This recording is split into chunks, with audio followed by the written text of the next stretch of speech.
youngest son graduated from Martin Luther College, and together with his wife, he was assigned to WELS on the San Carlos Apache Reservation in Arizona. After 2 years, they moved 20 miles to Peridot, where Martin became principal of the school that his great-grandfather, Johannes Plocher, had started in 1894. This is the story of that school, that church, and the beginnings of the first of the great missions of the WELS, the mission to the Apache people. What moved these German Lutherans in Wisconsin in the late 1800s to reach out with Christ's gospel to the Apache Indians in Arizona? Why Apache and why Arizona? 1894, of course, was not the beginning. The men who founded the Wisconsin Synod in 1850 and those who followed were all missionaries, preaching to people around the state who were eager to hear the word. At first, many felt quite strongly that their duty was to gather German Lutherans and no other ethnic groups, and only in Wisconsin. But others, remembering the Great Commission to go into all the world, also hoped to bring that word to those who had never heard the gospel before. Among those were the many tribes of Native Americans. As early as 1861, a Synod Convention delegate requested that 2 evening mission services be directed toward local and heathen missions, and offerings be gathered. Why not stay closer to home?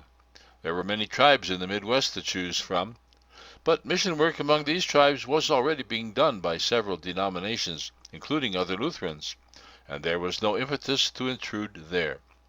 We needed to look farther afield, but that, of course, would require serious money. From the beginning, local mission festivals collected offerings for mission work. At first, contributions were sent back to Germany, to the mission houses which had supplied pastors, not only to our synod, but to places around the world. These offerings ended because of the increasingly unionistic practices of those mission houses. Contributions could now be directed toward heathen missions in America, but no one quite knew where to begin. Perhaps training the missionaries ourselves would be a start. In 1883, a Wisconsin Synod Mission Board was formed, consisting of the Reverends Philip Brenner, Philip Kaler, J. Brockman, C. Dovedat, and William Dahman, with Reverend Christoph Dovedat as treasurer. J.P. Kaler, in his History of the Wisconsin Synod, writes, "They were to look for young men of true piety, willing, and according to human judgment, able, to devote themselves to the service of the mission among the heathen. They are to be trained in our educational institutions for the mission service, and the monies available to us for mission work devoted to that purpose." Kaler continues, "By 1889, 3 men were enlisted. Johannes Plocher of Württemberg and George Adashek from Austria were enrolled at Watertown. The 3rd man, Paul Meyerhoff, had already completed his junior year at the college, but eagerly volunteered for the Indian mission." So, the manpower was in place, but the mission board still needed a place to send them and a way to support them adequately. Then, several things happened at almost the same time. First, in 1891, the Indian Wars came to an end in America's West and Southwest. The great Apache leader Geronimo's surrender in 1886 helped make the Arizona Territory a safer place, open to settlement. Second, in 1892, the synods of Minnesota, Michigan, and Wisconsin joined together. The combined efforts of the 3 synods in a federation provided more funding for outreach than any of the synods individually. This joint synod appreciated the work being done by the Wisconsin Synod Mission Board, added a few more people to the board, and promised to support it. This assured adequate funds for any new venture. A third event narrowed the search for a mission field. The U.S. government very publicly encouraged people to come to the great American Southwest in an effort to help the conquered Indian tribes become Americanized. They welcomed farmers, educators, and Christian missionaries. Now was the time.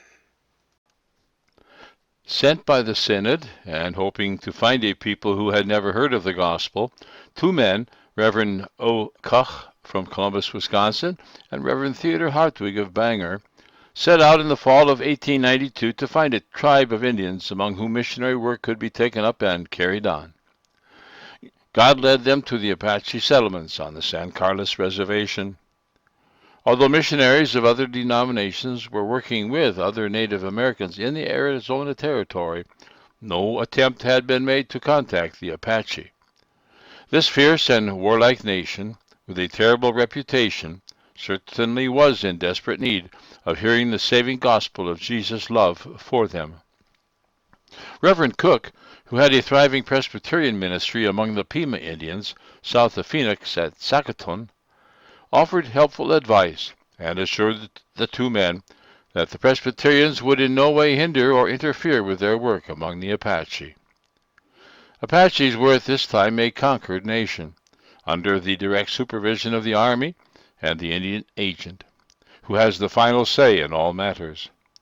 The Indian way of life is challenged, their freedom is curtailed, and there is much resentment, since decisions rarely consider the Indian's point of view or his needs. Mission work in such a climate is hard, and it takes much time to earn respect and trust.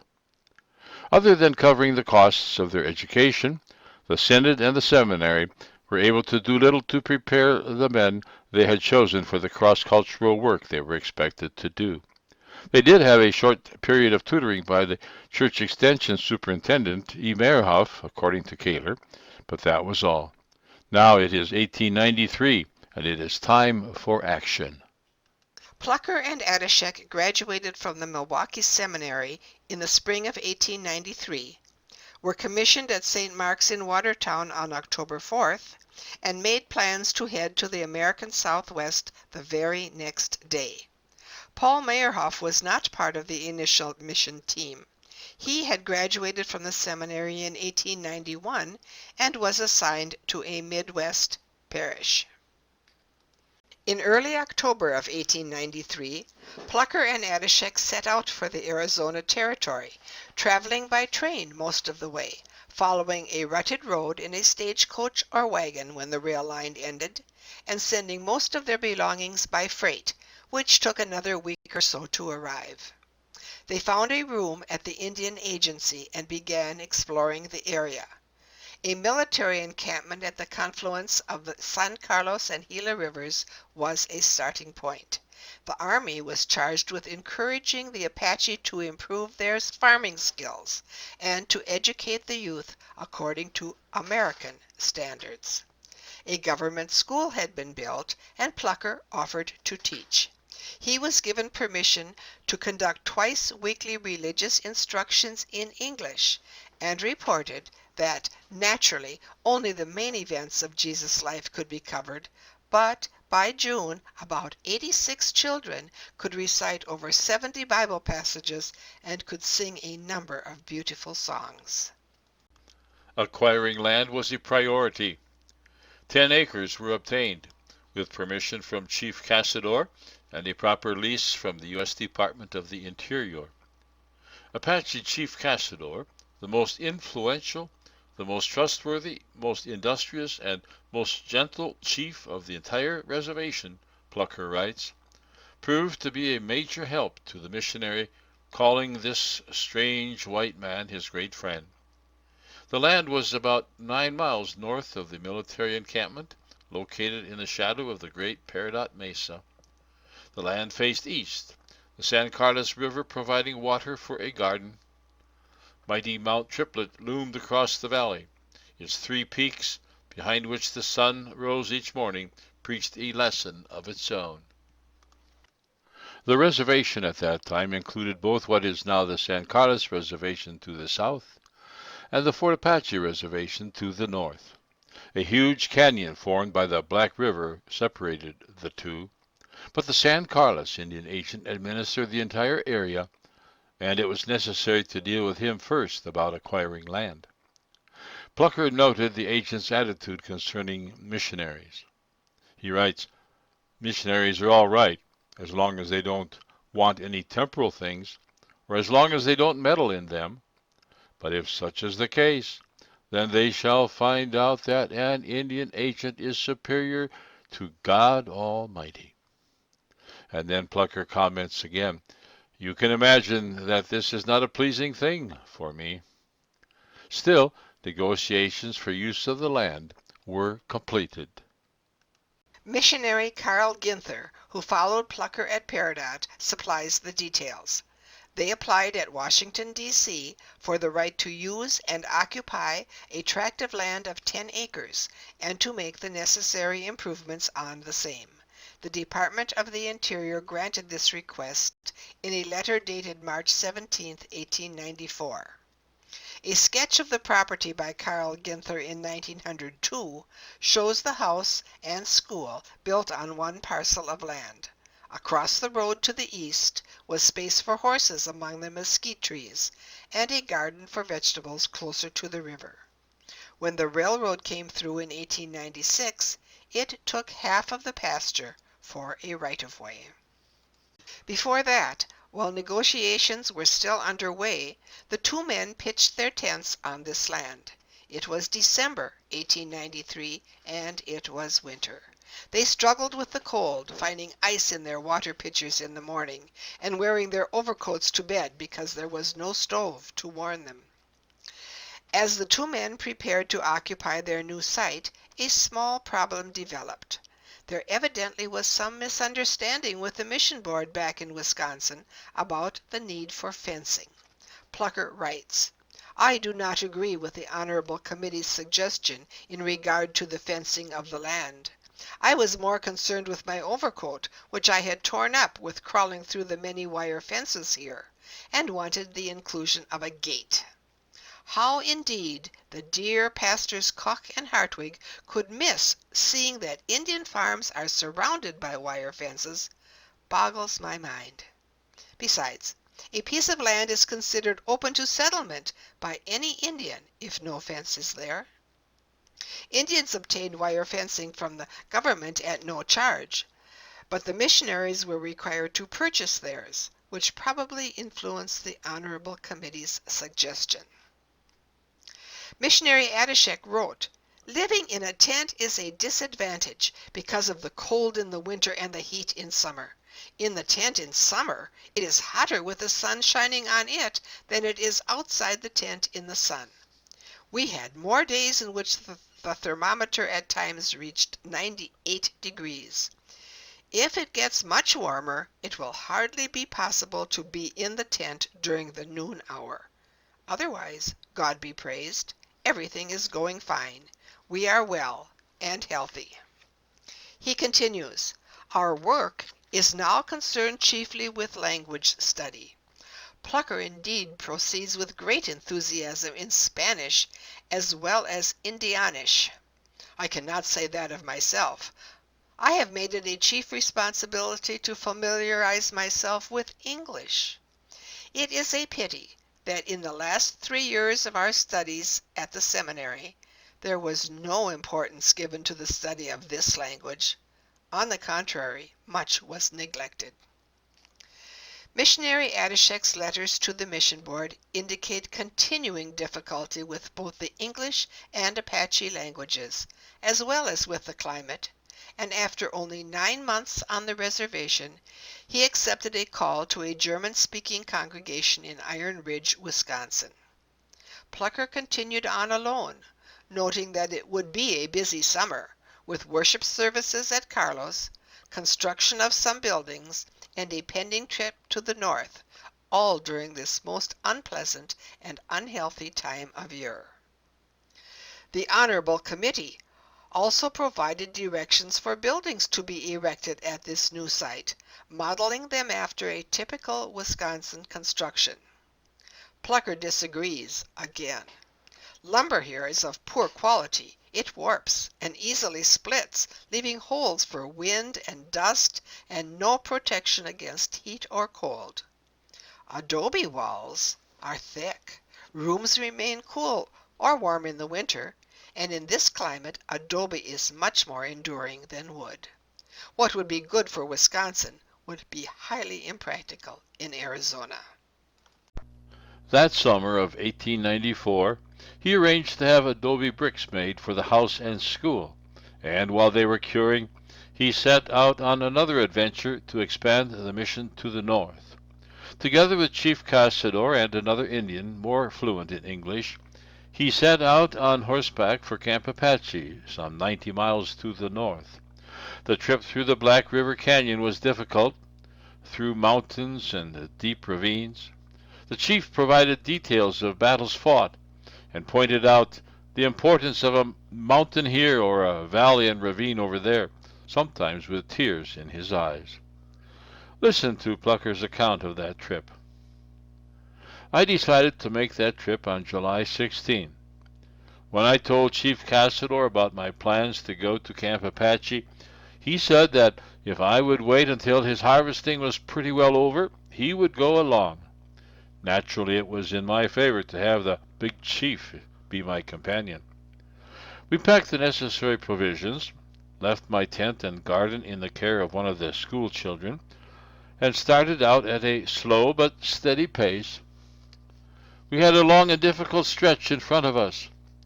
We headed for Black Mesa.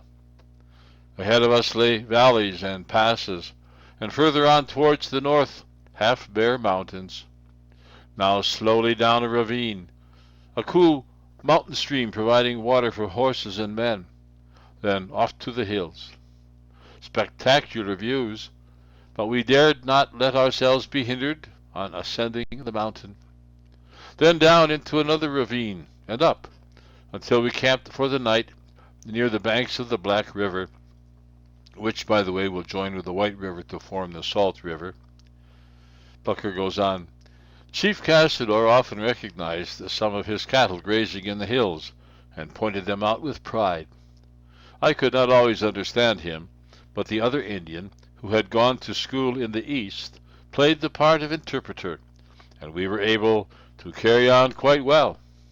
Between the rain and the mosquitoes, sleep was difficult. Casador smoked and recalled battles with the Mexicans.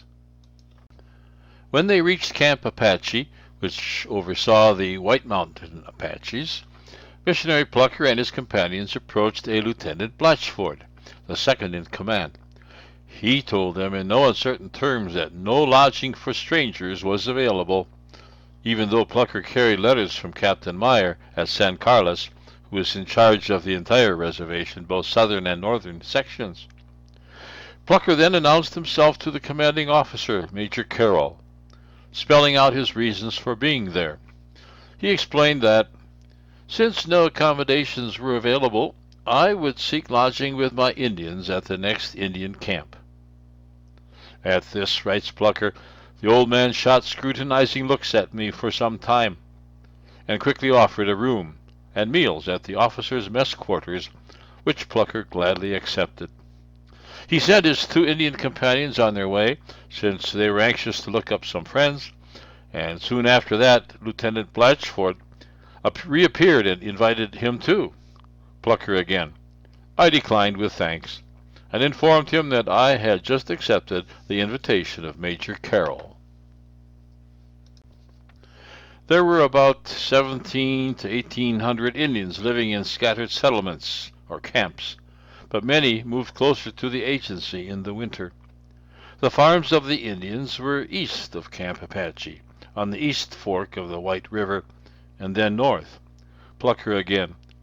I came to the conclusion that a strip of land on the White River, about 3.5 miles from Fort Apache, would be the best place for a settlement.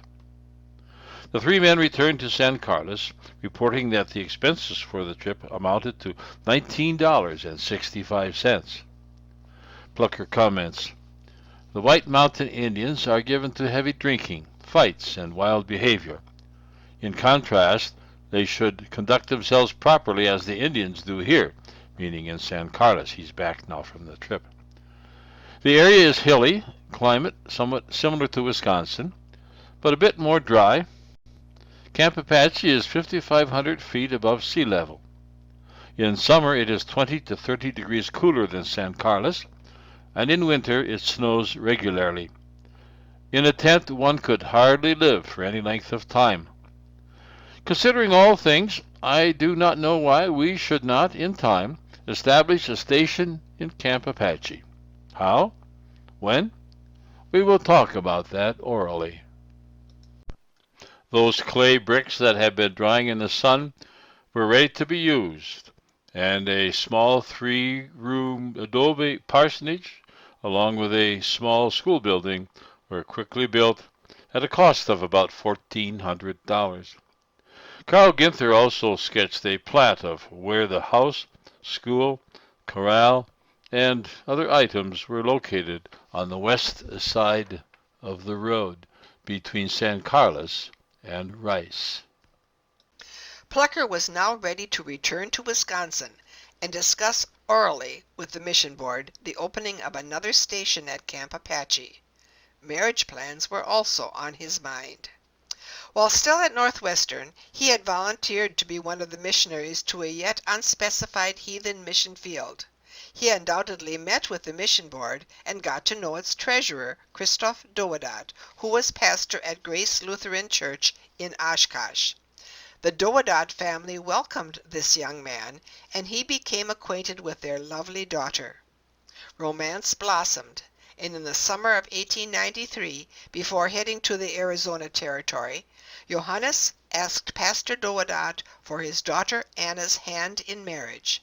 He arranged to return the next September for the wedding.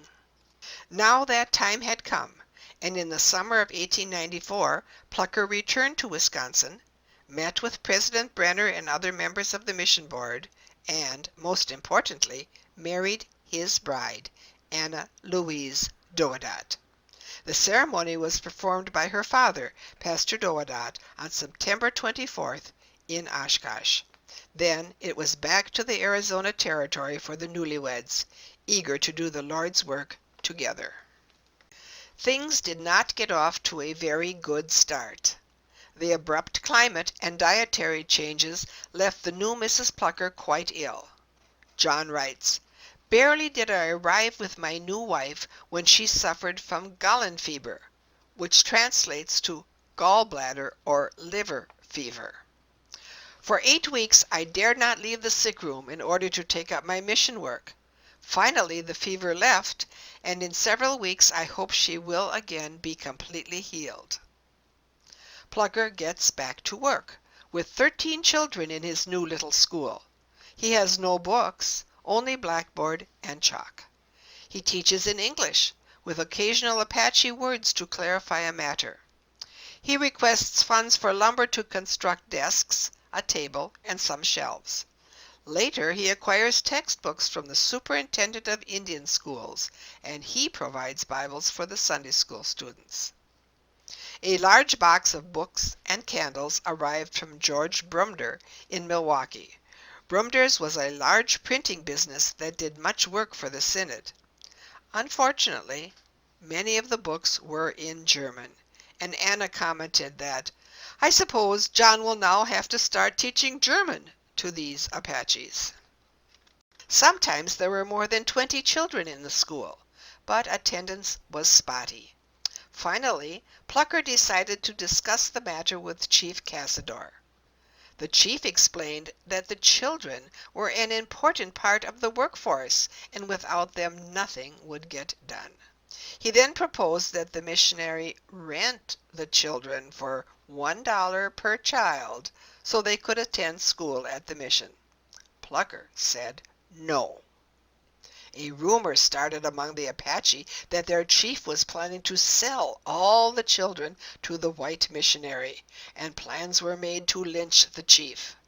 Plocher heard about it, rode into the camp, and explained things to the tribal powers, saving Chief Cassador's life. In appreciation, the chief later gave his missionary friend a newly carved stone axe head. Although much communicating was done in English, Plocher taught many of the Bible stories in Apache to the children. He was reluctant at first to preach to the adults in Apache, fearing that imperfect speaking could cause more harm than good. He worked hard at learning the language, but words were many-syllabled and the meanings complex. He comments, With each word, the Indian not only gives a characterization of the matter, but he describes it in some way also. I try hard to analyze each word and work myself into the Apache way of thinking. Plocher would compile a handwritten dictionary of more than 233 pages of English and Apache words and phrases. It is now archived at the Newberry Library in Chicago, and we have a copy in our personal files. Plocher explains a few language difficulties. He says the word for deaf is bitsi yea gode, which actually means he has no ears. Ink is translated black water with which I write on paper. And the word for school means house in which it is reckoned or read on paper or book. By 1898, Plocher reported that at San Carlos I present a sermon to the adults once a month, but preaching is difficult. The word cross is to some an offense, and to others foolishness. Were it not for the Lord's promises, one might often be in doubt. But we do not set conditions for the Lord of the harvest. The widely spread seed will, at its time, certainly produce its grain, as promised. While missionary Plocher recorded his joys and challenges in regular reports to the mission board, his wife Anna kept a journal of her own.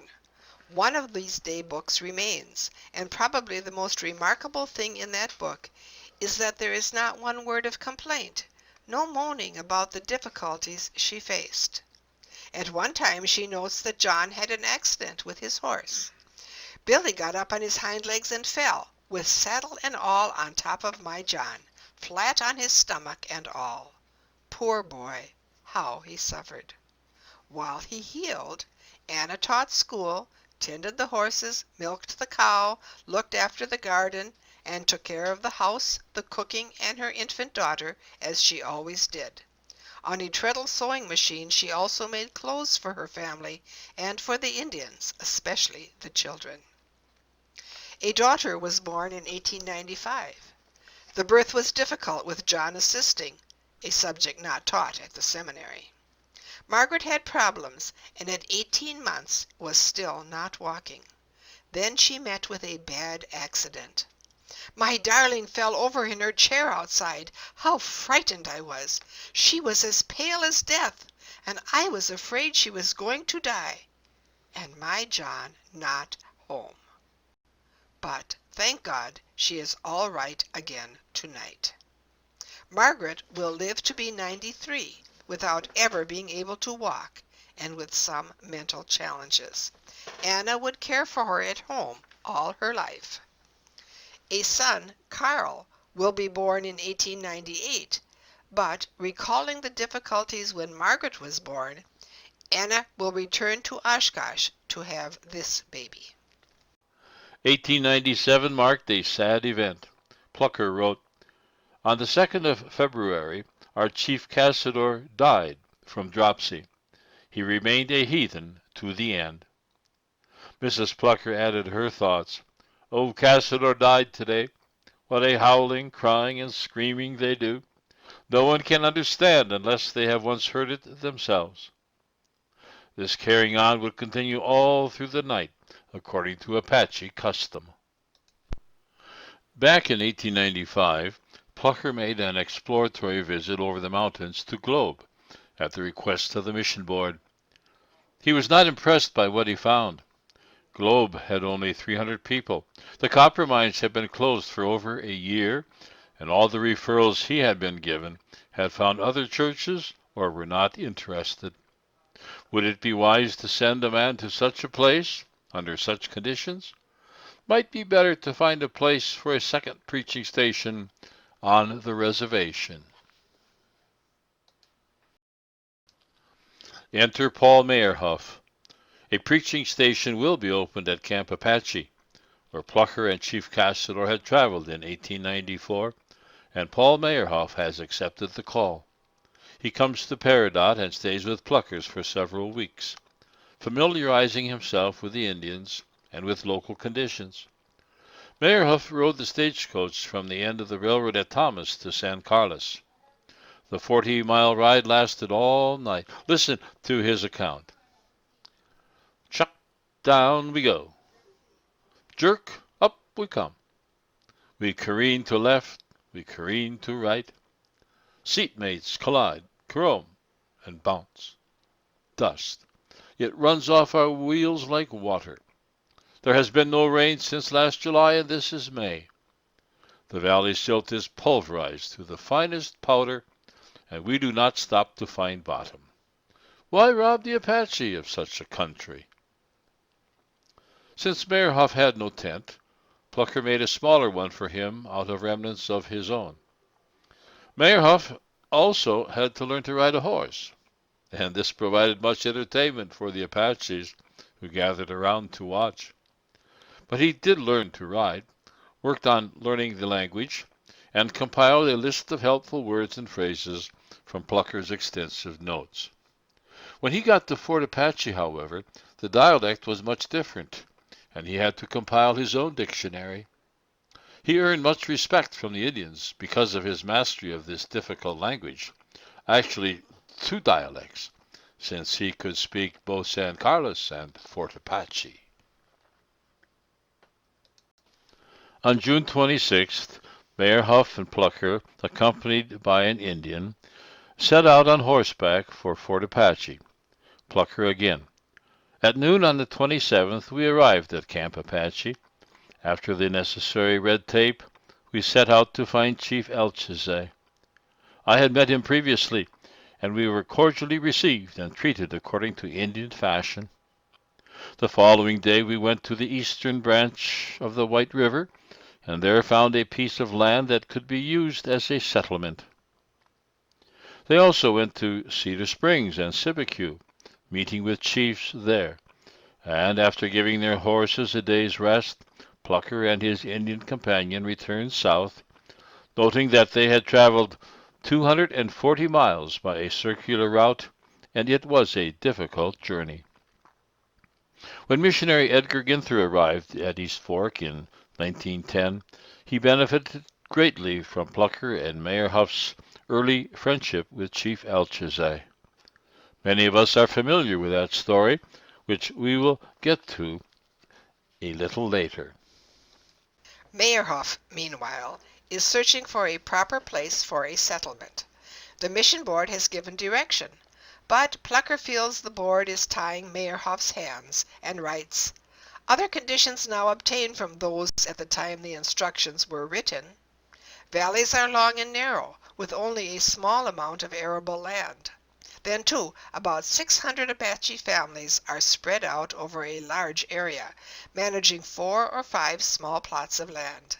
They travel freely and constantly between them. I would recommend not to look for a place to start a school, but to find a central place for the dwelling of the missionary." Reverend Mayor Huff selected one of the sites Plocher had recommended on the East Fork of the White River and pitched his tent. Soon, a line of Apaches on horseback half encircled the missionary. A very corpulent chief, Y1, ordered Mayor Huff to get out. Mayor Huff replied in broken Apache, "Don't tell me to get out." Y1 indicated he would set fire to the tent and rode off. That night, sore from riding for several days and frightened, Mayor Huff lay dozing in his tent. Suddenly he was aware of someone crawling into his tent. It was a woman who invited him to an all-night ceremonial dance taking place nearby. He went, and among the hundreds of Indians in attendance, 2 men recognized him, Chief Elchizeh and Chief Cooley from Sibique. The 2 chiefs made it obvious to everyone that they were friends with this strange white man. The next day, Chief Y1 reappeared, indicating that Mayor Huff was on his land, but for $2 he could stay for 5 days. Mayor Huff paid the $2 and eventually stayed for almost 8 years. He realized the tent was not sufficient protection from the weather and built a small house, which in 1898 was replaced with a more substantial building. He acquired an unusual mastery of the difficult Apache language and its many dialects. His horsemanship also improved, which was a good thing since it took him about 3 weeks, Monday through Saturday, to cover the whole field, visiting Apaches in their many camps. He gave religious instruction to about 60 children at the Fort Apache Government School and quickly won the confidence of the Indians. His original 12 by 12-foot plank house on the land the government granted for the mission became a school after the 1898 house was completed at the cost of $1,100.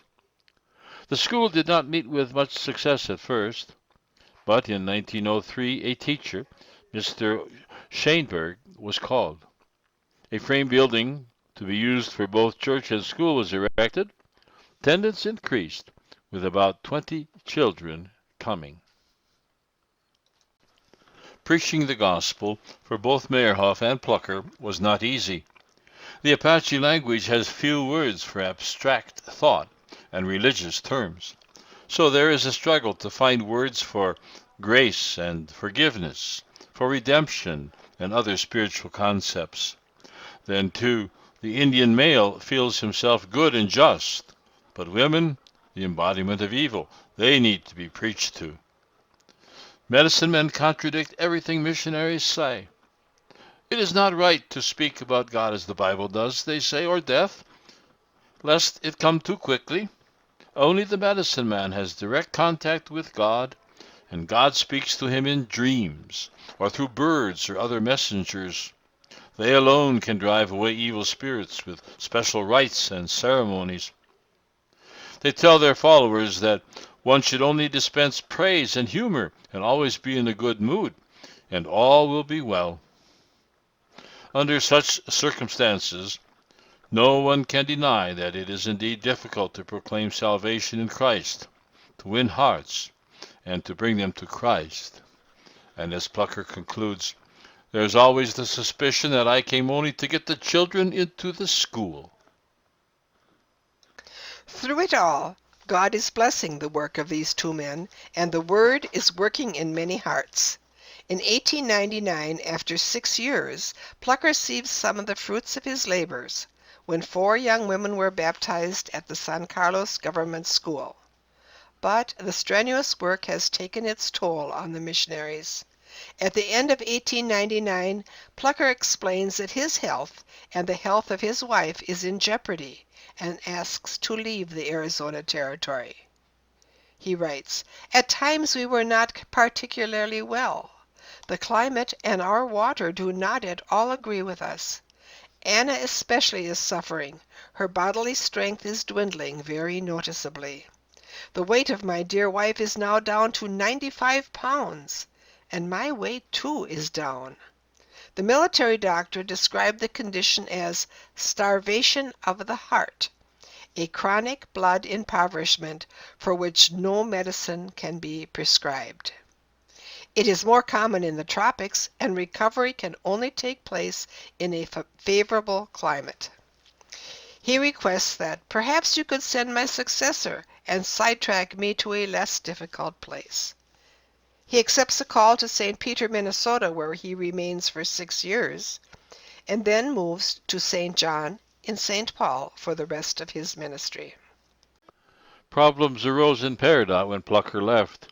The mission station had to be occupied at all times, and if it was vacated, the government could arrange for another denomination to come in, and the current Indian agent would not have hesitated to do so.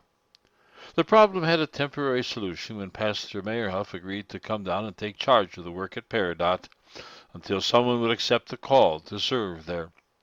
Meyerhoff arrived in November of 1899, and candidate Carl Ginther from Oconomowoc, no relation to Edgar, was ordained on January 31st, 1900, traveling right away to his mission field. A teacher, Rudolf Jens, was also sent to look after the school and its students. Ginther and Jens saw many of the fruits of Plocher's work. Their first 2 years were filled with many baptisms and a number of weddings, and they soon felt the need for a larger building to be used as both church and school. They added more land to the compound, and also acquired a place for a cemetery some distance away.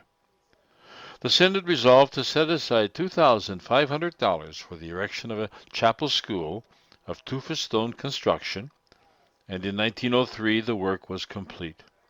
At the dedication service, 10 children were baptized and 1 confirmed. The total of baptized now stood at 58. That structure, now enlarged, is still being used for worship at Peridot. The original structure had one unusual feature. An entrance hall extended across the entire width of the building, with doors at each end.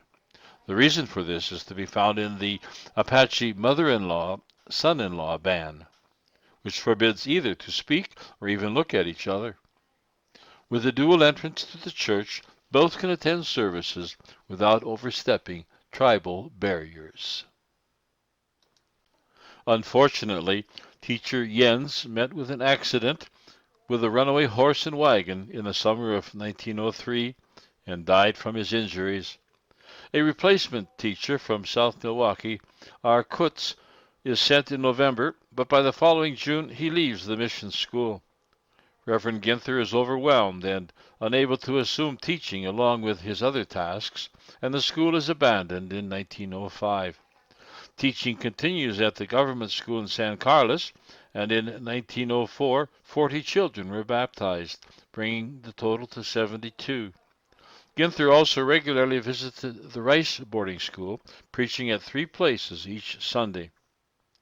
Indians lived in camps or small gatherings of people, wherever they could find a place to construct their wickiup. Carl Ginther describes some of his work. We missionaries were both ministers of the gospel and doctors.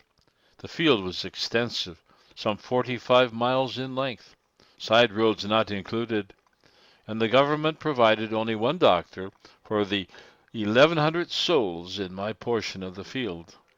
The doctor seldom would go to the sick in their camp, but waited for them in his office in San Carlos to get the medicine. When the Indians did call for some, they would leave it untouched until I came. "You take it first and tell us if it is good," they said.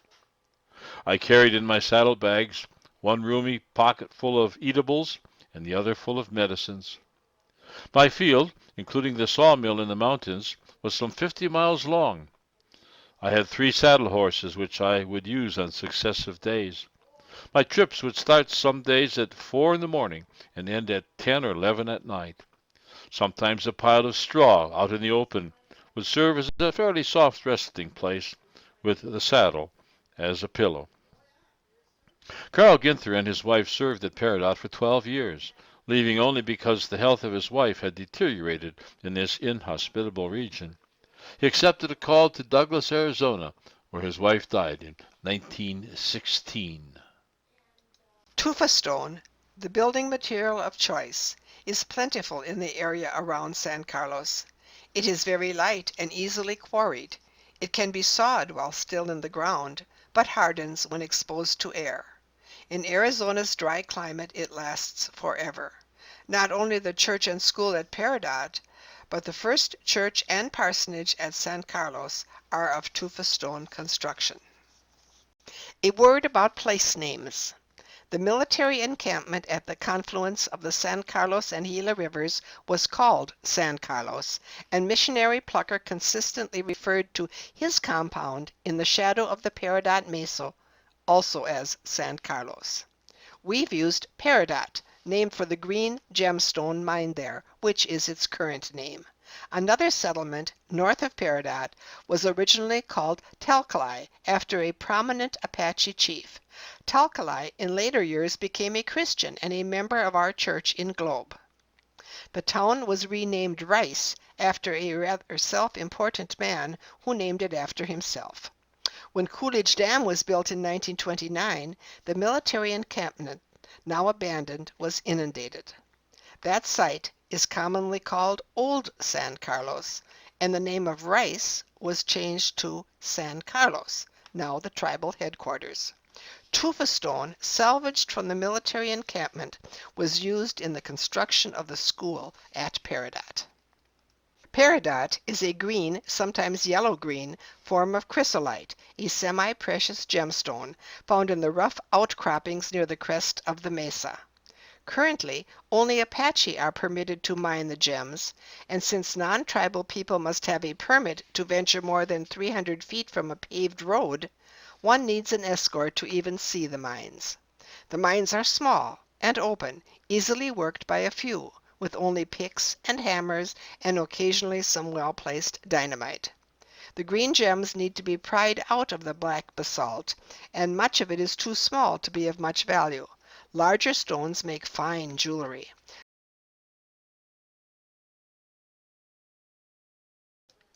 In 1902, Professor J.P. Kaler came to the Arizona Territory because of health problems and visited the missionaries on both the San Carlos and Fort Apache reservations for about 5 months. He later included his observations in his book, The History of the Wisconsin Synod, published in 1925 on the 75th anniversary of the Synod. Among other things, Kaler deplores the fact that the missionaries received little or no training other than the usual seminary courses, and were ill prepared for work among a people with a different language and different customs. Still, the Lord blessed their faithful efforts and sometimes stumbling initiatives because of the gospel. And today there are some 3,000 Apache Lutherans in Arizona. Meanwhile, there is an interesting development at Peridot. In 1905, a serious throat disorder caused Pastor Gustav Harders of Jerusalem Congregation in Milwaukee to follow his doctor's orders and find relief from his illness in a drier climate. The mission board suggests that he spend this time in Peridot, living in the abandoned schoolhouse.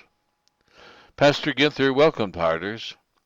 Serious flooding had driven many Apache farmers from their fields to find work at the copper mines in Globe, which had reopened. But Ginther was unable to provide much spiritual care for them. There's a lot of mountain between Peridot and Globe. Harders appreciated being able to help, and mission work in Globe was begun. Globe had prospered since Plocher's early evaluation. Harders' health improved, and after a year, he went back to his Jerusalem congregation in Milwaukee. The next pastor to accept the call to Peridot did not stay long, and the position was filled in 1912 by candidate Carl Tapel. Sadly, Tapel became quite ill, and in 1916 he resigned. The school was reopened, and students were being taught that year by Miss Maria Kiekbusch from Columbus, Wisconsin, who proved to be a valuable asset to the entire mission field for several years. She is the first of many women teachers who have faithfully taught the Apache children. After a year in Peridot, Miss Kiekbusch moved to Globe, taught there for a year, and then went to Sibicu for another year. She then, in 1918, submitted her resignation in order to return to Wisconsin to care for her aging father. After Tapel resigned, the Peridot mission was staffed for a year by seminary student Henry Nitz. When he returned to finish his education, Gustav Fischer picked up the reins. This is the time of World War I, with much anti-German sentiment throughout the country, and the government requested that Fischer withdraw.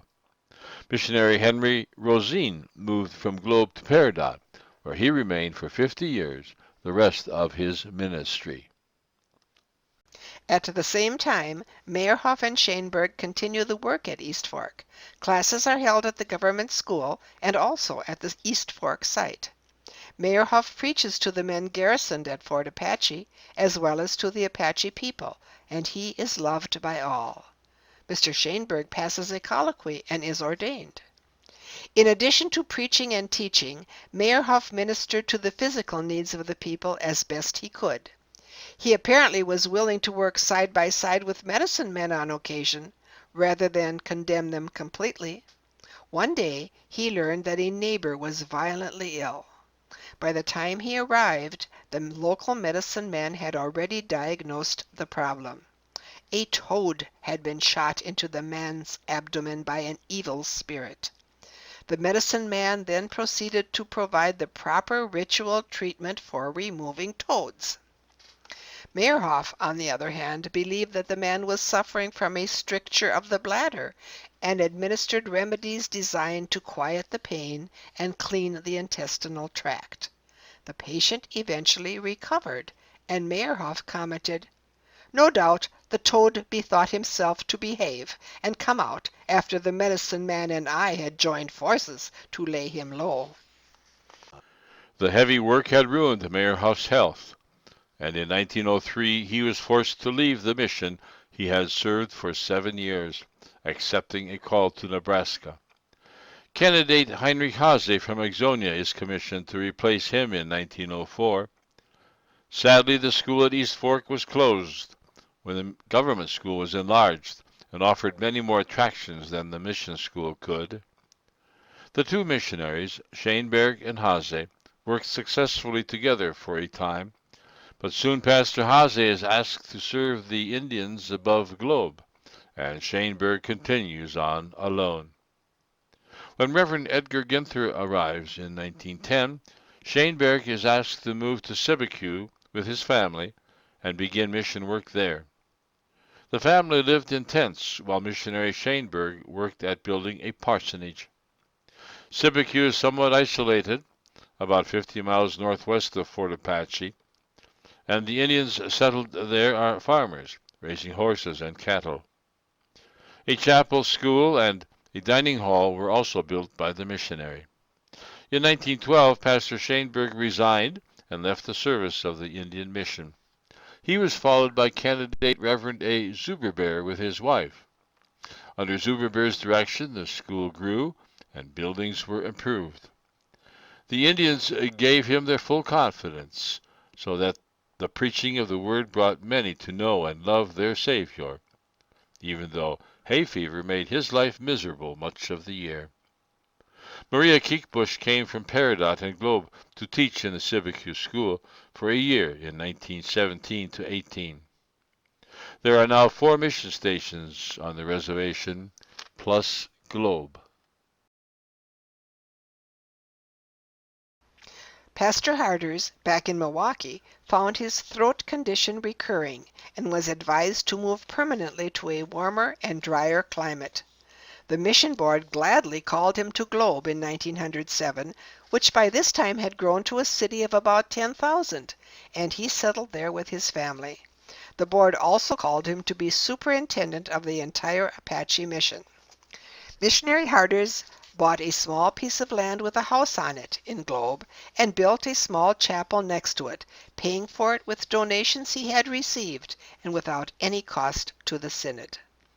Then he began reaching out to other places like Miami, Fish Creek, and Wheatland. A school was opened and his daughters Irmgard and Hilda were installed as teachers. His plan for the school was so successful that it was soon adopted at the other mission stations as they reopened their schools. In order to ensure good attendance, spotty attendance had forced closure of the schools at Peridot and East Fork. He provided a meal for the students at noon, collecting remnants from local hotels in Globe and accepting donations. Considering that many students walked from 2 to 10 miles each morning, attendance was excellent. Lessons were learned, including Bible study, the usual basics, and manual training.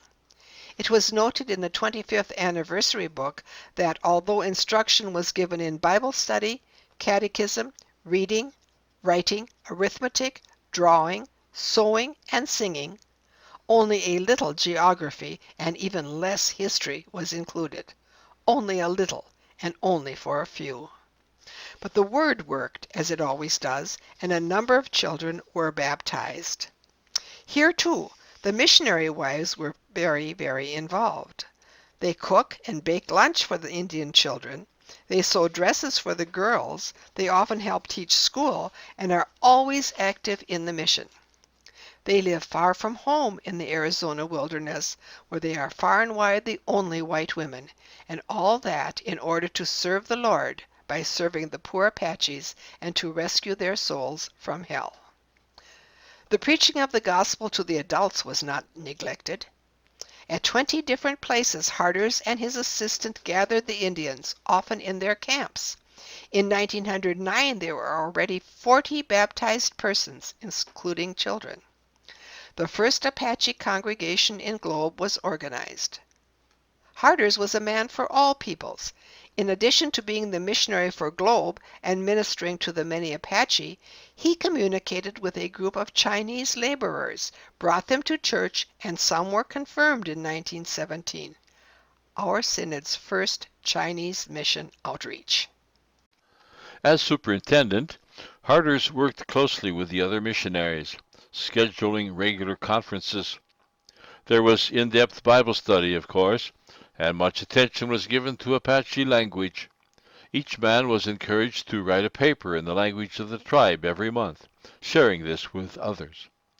They also drew up an alphabet of the Apache language, worked on an Apache prayer book for children, practiced preaching in Apache, and developed policies for dealing with difficult situations. Pastor Henry Haase had come down from East Fork in 1906, but after a year became discouraged and accepted a call into the Minnesota Synod a few months before Harders came back in 1907. Harders was not a robust man and welcomed assistance with his work. He met a young St. Louis Seminary student, Emil Recknagel, who was called to be his assistant. Harders ordained him on the day the chapel in Globe was consecrated, and they worked together for several years, until 1910 when Recknagel accepted a call elsewhere. Besides Irmgard Hill and Hilda Harders, Clara Hinderer, H.G. Gergel, seminary student H.C. Nitz, and Maria Kiekbusch all taught briefly at the school until it closed in 1918, when the copper mines laid off workers and many of the Indians moved back to the reservation. In 1917, seminary graduate Alfred Upplager volunteered to respond to the urgent request of Superintendent Gustav Harders for assistance. Harders' health had broken down under the stress of his many duties. Upplager came to Globe in January 1917 and worked with Harders until his death that April of that year at the age of 53. Alfred Upplager's classmate Henry Rosine also was assigned to Globe after his seminary graduation, then directed to Peridot. Upplager moved to Old San Carlos, and Henry Nitz, now graduated from the seminary, was assigned to Globe to serve as pastor until 1922. Nitz, however, was asked to spend a year at Sibicu to open a school there before assuming his duties at Globe, which he successfully did. Harders was sometimes a bit of an eccentric. Once, he developed a strong desire to walk on Wisconsin Avenue in Milwaukee. He had served Jerusalem Church in Milwaukee for about 20 years before his move to Globe. So he took a week's vacation, alone, used the passes the railroad had given him, and traveled from Globe to Milwaukee. There, he walked up and down Wisconsin Avenue for an hour, and then boarded the train and returned to Arizona. For 10 years, Superintendent Harders showed himself to be an exceptionally able missionary who maintained the necessary enthusiasm and persistence in the face of the greatest difficulties. He won the respect and love of his fellow missionaries and was greatly loved by the Indians. Harders was a poet and a master of German prose, in addition to his gifts as a missionary.